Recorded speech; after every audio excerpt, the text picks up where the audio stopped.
స్తోత్రమేసయ్య. ప్రియమైన దేవుని బిడ్డలారా, క్రీస్తు నామములో మీ అందరికీ సమాధానం కలుగునుగాక.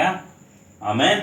ప్రతి దినము దేవుని వాగ్దానం అని ఆత్మీయ చక్కటి కార్యక్రమంలో మిమ్మల్ని ప్రేమపూర్వకంగా ఆహ్వానిస్తున్న దేవుని బిడ్డలారా, ఎలా ఉన్నారు? మరలా అడుగుతున్నాను, ఉదయాన్నే లేస్తున్నారా? మరి దేవుని సన్నిధిలో ప్రార్థన చేసుకుంటున్నారా? వాక్యాన్ని చదువుకుంటున్నారా? ఎందుకంటే మరి దినములు గతించిపోతా ఉన్నాయి, దేవుని రాకడ సమీపిస్తుంది కనుక ప్రతి ఒక్కరూ మరి దేవుని రాజ్యమునకు సిద్ధపడుతున్నారా?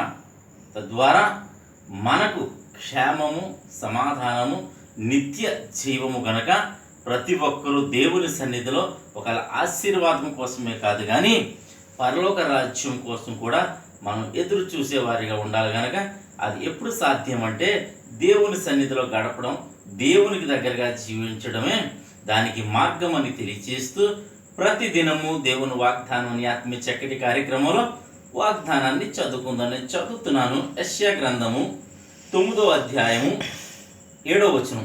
ఇది మొదలుకొని మితి లేకుండా దానికి వృద్ధియు క్షేమమును కలుగునట్లు సర్వకాలము దావీదు సింహాసనమును రాజ్యమును నియమించును. దేవునికి స్తోత్రం.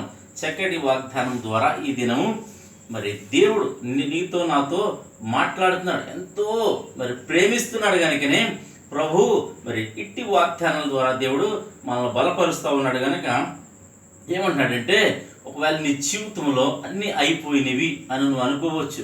బలహీనతను బట్టి నా జీవితం అయిపోయింది, ఇంక నేను చనిపోతాను అనే స్థితికి నువ్వు రావచ్చు. అలాగే నీ వ్యాపారాల్లో మరి కలుగుతున్న అవకతవకలను బట్టి, నష్టాన్ని బట్టి ఇంక నా వ్యాపారం అయిపోయింది, ఇంక నేను మరి వృద్ధిని చూడలేను అని అనుకుంటున్నావేమో. అలాగే నీ కుటుంబ వ్యవస్థ కావచ్చు, అలాగే నీ ఆత్మీయ జీవితం కావచ్చు.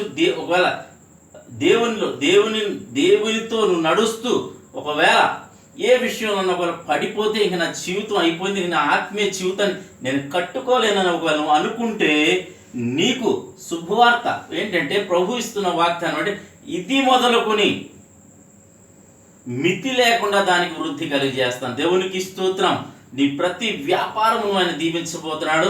నీ పాడి పంటలు, దుక్కుడెద్దులు దేవుడు ఆశీర్వదించబో మితి లేని వృద్ధితో నిన్ను నింపబోతున్నాడని దేవుడు మరి వాగ్దానం ద్వారా సెలవిస్తున్నాడు. విశ్వాసంలో ఒకవేళ మరి పతనమైపోయిన స్థితిలో ఉన్నాము, ఆత్మీయతలో పతనమైపోయిన స్థితిలో ఉన్నాము, దేవునికి నీకున్న మరి బాండింగ్ విషయంలో ఒకవేళ నువ్వు పతనమైపోయిన స్థితిలో ఉన్నావేమో, పర్వాలేదు, దేవుని సన్నిధికి రా, దేవుని సన్నిధిలో మోకరిల్లు ప్రార్థన చేసుకో, పశ్చాత్తాపడి మరి ఎప్పుడైతే నేను పాపిని ప్రభువుని ఒప్పుకోగలిగితే ఆయన మితి లేని వృద్ధి నీకు కలగచేసి నేను ఆశీర్వదిస్తానని మరి ఈ సందర్భంగా మరి వాగ్దానం దయచేసి క్షేమాన్ని అనుగ్రహిస్తానంటున్నాడు. నీ ఆరోగ్య విషయంలో కూడా ఒకవేళ నువ్వు నిరాశ చెందొద్దు, నిస్పృహలకు వెళ్ళొద్దు.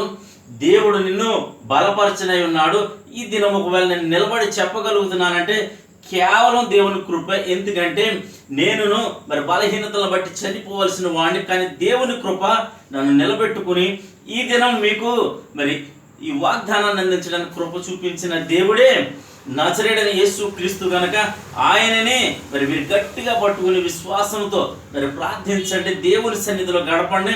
ఈ వాగ్దానం నీ కోసమే నమ్మి ప్రార్థన చేసుకో. నన్ను నిలబెట్టిన దేవుడే నిన్ను ప్రతి విషయంలో మరి ఆరోగ్యం కావచ్చు, ఆర్థికంగా కావచ్చు, సమాజంలో కావచ్చు, సంఘంలో కావచ్చు నిన్ను నిలబెట్టుకోబోతున్నాడు.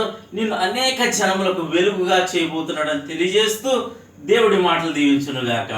ఆమెను ప్రార్థన చేసుకుందాం. స్తోత్రము తండ్రి, వందనాలు యేసయ్యా. ప్రతి దినము దేవుని వాగ్దానం ఆత్మీయ చక్కటి కార్యక్రమంలో మీరు ఇస్తున్న వాగ్దానం నేను ఇది మొదలుకొని దానికి మితి లేకుండా వృద్ధియు క్షేమములు కలిగి చేస్తాను వాగ్దానం చేస్తున్నాం.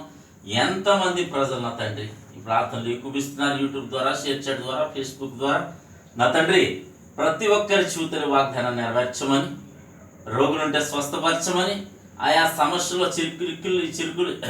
చిక్కుల్లో ఇబ్బందుల్లో ప్రభా నా తండ్రి ఉండి నశించిపోతున్న మా జీవితం అయిపోయిందన్న వారికి ప్రభా ఇది మొదలుకొని ప్రభా వృద్ధియు క్షేమమును కలిగి చేయమని ప్రార్థిస్తున్నాం. ప్రతి కుటుంబాన్ని దీవిస్తున్నాం. ప్రతి ప్రార్థన ఎవరెవరైతే ఎక్కువిస్తున్నారో అందరినీ ఆరోగ్యవంతులుగా, ఆర్థికంగా, సమస్తంలో మీరు బలపరచమని యేసుక్రీస్తునామములో ఆశీర్వదించుండగా ప్రతి బిడ్డని మీరు ఆశీర్వదించమని ప్రార్థిస్తున్నాను, దీవించమని ప్రార్థిస్తున్నాను.